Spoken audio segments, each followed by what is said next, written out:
This is Nick Baisley from FilmSnobbery.com. I'm here at the Orlando Film Festival, the final day of the Orlando Film Festival, with a couple of people I've been trying to get interviews with the entire time I've been here, but we finally got them. Introduce yourselves to the fine people out there. My name is Alex DeMille. I'm the writer-director of The Absence. And I'm Dagmar Weaver-Madsen, and I was the cinematographer and one of the producers for The Absence. All right, so how did you guys end up getting together to do this project?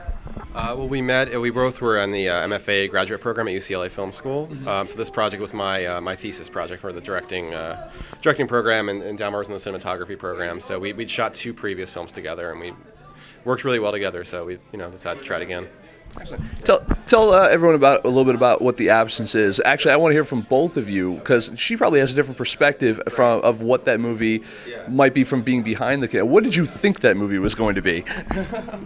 All right. Well, I guess I would kind of classify it as it's a supernatural noir. The main character is a middle-aged guy who works at an office job. You don't quite know what the corporation he's working for does, and he kind of ends up being sent on a mission to this barren, pastoral, rural town where a lot of people are missing, and he's sort of trying to, kind of awakening to the actual nature of his job, and there's sort of an apocalyptic undertone to everything that's happening. So it's kind of a dark psychological drama.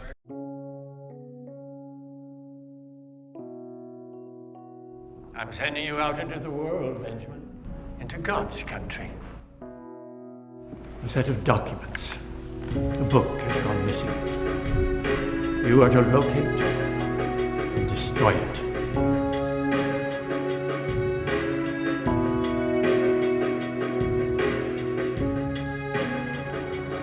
Are you staying here?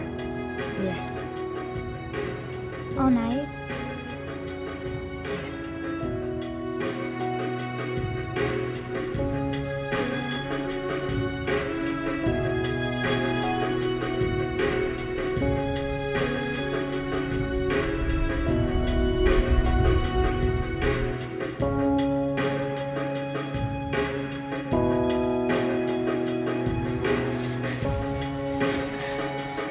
What are you doing to us?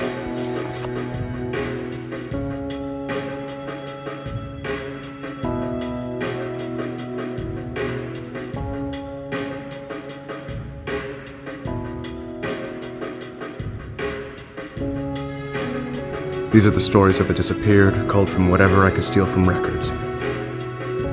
I did not know the extent of it, but willful ignorance is its own special form of violence.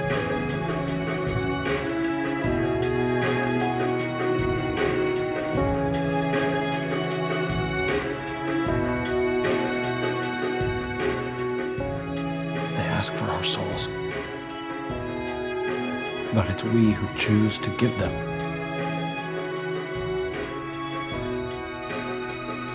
What has this world ever given you that makes it worth fighting for?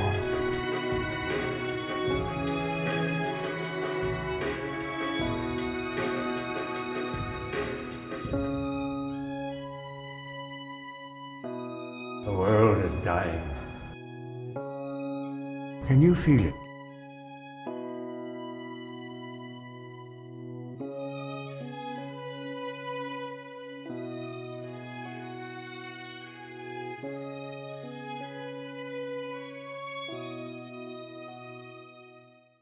Thank you. And how about yourself now? When you were shooting this, is that what you thought it was going to be?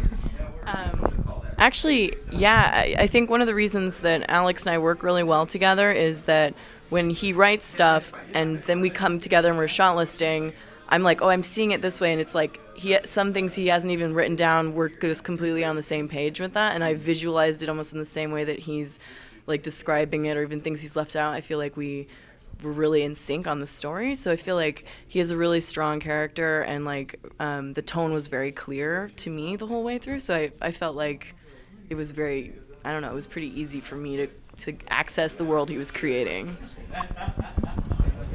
Here's a real short question. What brought you guys actually into film? I mean, you both met at film school, you went to film school. Why film school, and why not just pick up a camera and go at it? And also, what kind of got you into it, film in general? Well, I've been into writing for a long time. I've loved to write short stories. I've been I have a couple unfinished novels somewhere in the drawer. And when I was an undergrad, I was a history major, and I loved history. But I think what I loved about it was the kind of the narrative aspect of it, and like, well, these are like these amazing stories and they're true and they really happened. But I think like I knew I wasn't an academic, but I wanted to do something that like kind of captured the excitement of these stories and rolling it into fiction in some way. And I felt like, visual storytelling is such a dynamic way to do it. So I mean, I've been doing it as like a hobby for a long time, and I think for me, film school was a way to step it up and just kind of like take it more seriously. And I didn't have any formal craft training before coming to graduate school, so I didn't know what I was doing on a technical level, and so it was something where I want those tools, and I want a community of filmmakers, which I didn't have either, because I was more on the academic end and just an undergrad. So that was really my inspiration for going to film school. How about yourself? Well, for me, my sister and I have kind of been experiencing the same history of film in our own development of film. Like, she and I would borrow my dad's like giant VHS camcorder and just like play, which was just like, making movies. And the first they were just like stage plays, and then we found out you can hit stop and start and people will appear and disappear. And same way like all the old films, like the cycle they went through, and then with the Great Train Robbery, they like finally were doing scenes, and I felt like we didn't know that we were doing that, but we were doing like the same organic process. And I think I always filmed them, and she was always in them, so I kind of just always was like camera operating from when I was like little. And then when I figured out like I could actually do that as like what I wanted to be when I grew up, or whatever you say as a kid, and I was like, why not just fucking do it? Can I sorry? You can fucking say that. It's okay. So, what part of the absence was so attractive that you were saying, oh, this is the project, like this is what I'm doing next, as opposed to say one of the novelizations in a drawer somewhere, or something else, someone else that created in film school that instead of doing one of their projects. Right. Well, I think for me it's always been I love writing. That's how I got into the whole idea of attempting to be a creative professional in the first place, was because of writing. So for me it was always important. I love the role of the writer-director, the idea that you can craft the story, and then like you're putting one hat on, you're taking one hat off when you go on to direct the thing that you wrote yourself. So the absence, it was inspired a lot by a huge fan of Ray Bradbury growing up. So I think and also I shot most of it in Eastern Long Island, where I used to go a lot in the summers when I was a kid. So I kind of have these like nostalgic associations with this place I really wanted to shoot in, and also these nostalgic associations with these books and stories I had taken in, this kind of creepy side to childhood, the sort of like the nightmare side of nostalgia, if you could say. So that was sort of, I knew I wanted to make a story that captured that. So that was sort of my jumping off point for writing the script.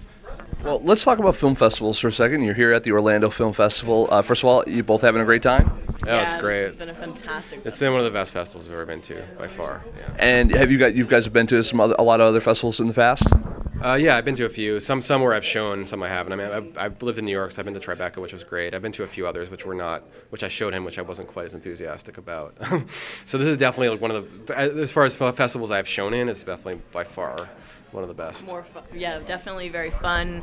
All the filmmakers that we've met have been like really communicative, very nice. Everybody's trying to see each other's films, and I feel like sometimes when you go to film festivals, people are there to like network and be seen, and like yes, seeing other people's films and talking to them is doing that, but it's like here it's like feels very honest and organic, as opposed to just like how can this person get used for this connection or whatever. I don't know. I feel like you probably know what I'm talking about with that. Yeah.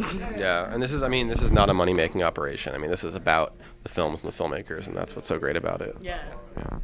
501c3 nonprofit, gotta love it, right? Yeah. So, when you guys are out, you're out promoting your films. I've seen you guys. You're out talking to people. You're talking about your films. Everyone's talking about their films here. Are you also talking about the next project? Is that always in the back of your mind? I mean, do you guys have a follow-up to the absence that you're looking to do? Absolutely. I'm working on the feature script of it now. Almost everybody who's seen the film who likes it has said that this is a feature, or this should be a feature, or this feels like a feature. It feels like a feature that stopped at the half-an-hour mark or something. So when I wrote it, I thought of it that way, that the scale of the world and the sheer quantity of the characters and the complexity of the story was a feature that I was just trying to sort of denature into a short film. And how about yourself? You working with this clown again, or no? Or do you have any aspirations to either direct anything yourself, or also maybe just go and try to work with other directors to get more experience? I would definitely love to shoot for Alex anytime he makes anything. I don't have any aspirations to direct myself, but as a DP, I feel like you're really lucky that we do get to work with a lot of directors. I've worked with many since we've done this project, and I have a project right now we're really excited about. We're going to shoot a very low-budget feature in June, and I just talked to Gidget actually, and she said she'd do a cameo for us, so I'm like really excited about that, and I hope that comes through. But yeah, I think I'm really lucky that I get to work with so many different collaborators, and like you learn so much from each different director that you would work with. Like it's a whole new set of like how to communicate with them. It's a whole new set of ideas, emotions. Like I don't know. It's a really like rewarding field to go into. So if you like shooting, you should definitely go into it. Can I say a quick thing that it's been really great working with Dagmar, because I mean there's a lot of cinematographers who are technically capable, who are able to capture a mood and make beautiful images, but it's rare. It's more rare to find somebody who's so conscious of story and so aware of actors and so aware of story, and like that's really what it's about. I mean that's what separates great cinematographers from people who are just competent and can make things pretty. So I think it's been It's what separates Bill Pope from Jerry Cavallaro, and that's what you get. I hope you edit that out. No, it's in. It's staying in. My name is Dagmar Weaver-Madsen, and I do not endorse that statement. You haven't seen this movie. You gave me a copy, actually. We traded. There you go. What was my copy? Well, Now you have to edit around it. now I have. Oh, let's see. No, I found a cut point. I'm good. Nice Adobe. I like the Adobe bag though, by the way. From South by Southwest. Oh, nice. I'll be speaking there this year. Oh, awesome. Yeah, in March. Cool. So there we go. That's a great festival. The Absence. See it. Where can we see it? Can we see this? Can we get any information about this on, or either of you online? You can see the trailer online and or order a DVD. It's at theabsencefilm.com. Yeah, and we'll be screening in New Orleans in early December, and we're not sure about what next yet. Yeah, we're waiting to hear a lot of places, but we'll be at the Big Easy International Film Festival in like around December 8th. Well, congratulations. I want to welcome both of you guys to the Orlando Film Festival. Thank you. Thank you Thank so you. much.